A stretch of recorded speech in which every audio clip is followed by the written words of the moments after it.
Hi, welcome to 1500ESPN.com.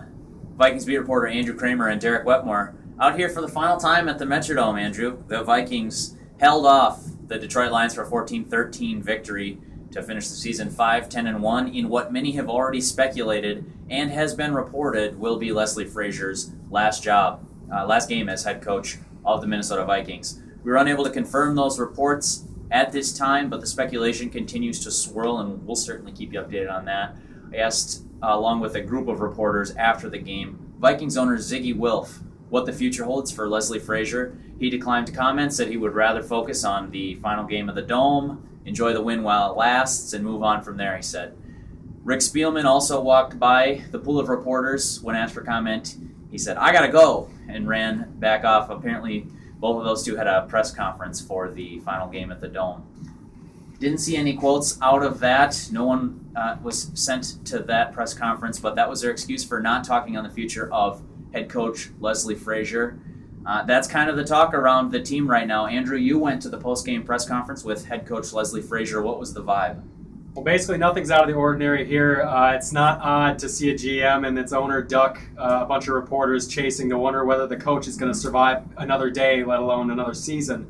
But Leslie Frazier basically said what you would expect him to say. It's out of my control. I don't focus on the reports that you see that I'm already out as head coach. He has a press conference scheduled for Thursday, which is the typical thing to do at the end of the season. That could very well change. Vikings PR call it a tentative plan.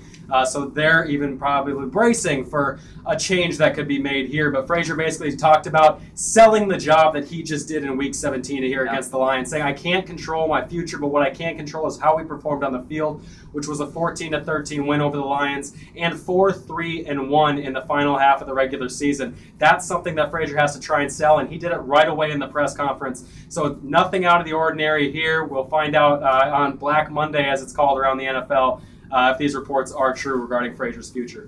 A lot of players came out to support their head coach today, including veterans Adrian Peterson, Kevin Williams, Brian Robinson, an extensive list of players verbalizing their support. Peterson says he's already spoken briefly with the Wilf family ownership, just supporting Frazier, basically. He said he plans to sit down with the Wilfs Monday as well to have a more extensive conversation about Frazier, about the future of the franchise, the direction it's headed.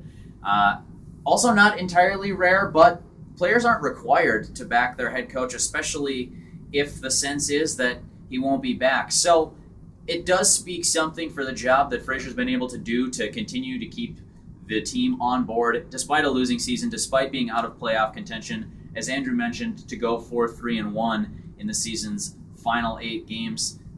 I don't know that I would call it impressive, but it wouldn't be out of the ordinary to see an NFL team lay down and quit in that situation, and I think it's clear to say that the Vikings did not do that. No, and it's a definite turnaround, obviously, from a 1-7 start, one loss away from the worst start in franchise history, and they do avoid that scoring defense record. They held the Lions to 13 points. The Lions needed 17 for them to set that record for the Vikings. They avoid that. So the 1984 season is still the highest scoring or points allowed season, with 2013 right behind them. Silver linings, huh? Silver linings is all around here, at the Metrodome. However, like Derek was just saying, there's no guarantee for players to come out here and voice their like for Leslie Frazier, but they did it anyway. And you just need to look across the sideline here to see the exact opposite.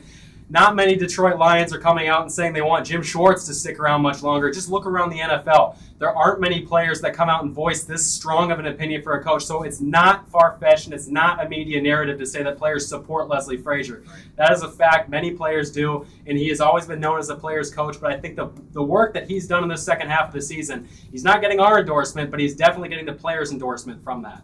Yeah, the other big news, obviously, they're closing down the Metrodome. It is scheduled to be demolished mid-January.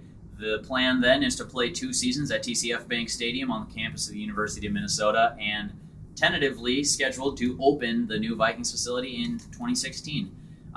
Andrew, I don't know when you get sentimental or anything like that. It seems like some fans broke off the backs of several chairs at the Metrodome here. Security lined the field in the midway through the fourth quarter, I'd say, to prevent anybody charging on field. I didn't see anything like that. Not a lot at of all. sentimentality around. Personally, I'm not going to miss this place, Andrew. No, I don't have any fond memories either. I know there are a lot of fans out there that do. This building stood for 31, 32 years. A lot of things happened, whether it was Twins, Gophers, or Vikings, but we were sent here to cover this dismal 2013 Vikings team. There's not much fans or players or media can take away from this 2013 team with the Vikings in the Metrodome.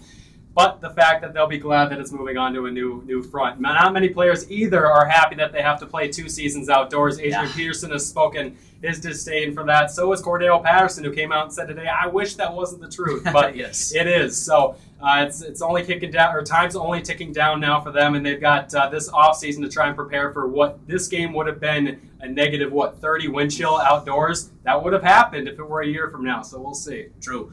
Speaking of Cordero Patterson, let's get to a couple quick game notes to wrap this up. We talked big picture stuff. Let's talk the micro for a second. Cordero Patterson, 2 touchdowns today. Again, showed how electric he can be, whether it's on returns, running out of the backfield, running with the ball after a catch. The Vikings have something special in that kid, wouldn't you say? Oh, they definitely do. Per Pro Football Reference, this is the first receiver since the 1970 merger to record 3 rushing touchdowns in a season. He did that, if you remember, from 33, 35, and now 50 yards today. So it's not like he's taking these in from the 1-yard line. This kid is special. He can make people miss. And as he said after the game, he looked to throw that one, too, that he scored from 50 yards out. He said, "I told Greg, sorry, if you just get open one of these times, I'll hit you." So. Yeah, Matt Asayata, again, I wouldn't call it a silver lining exactly. He filled in for the injured Adrian Peterson and Toby Gerhardt today.